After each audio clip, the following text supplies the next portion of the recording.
गत 5 दिन धरी आम राजरास्त पदयात्रा करुचु भुवनेश्वर अभिमुखे बारिपदा ठारू पंचम दिवस भद्रक में पहुँचीचु। अद्यावधि आम पदयात्रा करने समय भितर ना सरकार तरफ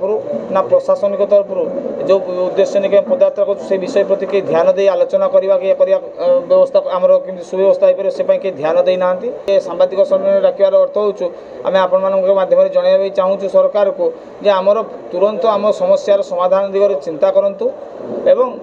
किमती आगु मठ मंदिर सुपरिचालना हो सुव्यवस्था हो पार से दिग प्रति ध्यान दिंतु। एति आम सरकार निकट प्रार्थना जगन्नाथ संस्कृति परंपरा केमती रक्षा पाइब से दिग चिंता करंतु एवं बारिपदा जो आम समाज भाई मैंने पदयात्रा कर उद्देश्य जो उद्देश्य से सहित आलोचना कर उद्देश्य केमती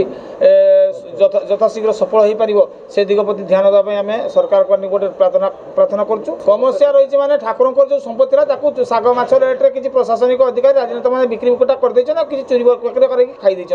ठाकुर जहाँ गहना पत्र था भांगी रुकी जामती पुनरुद्धार हम ठाकुर देह लगी पार बेश मध्यम महाप्रभु धारण करेंगे से दिग प्रति भी कई ध्यान दौना जो सरकारी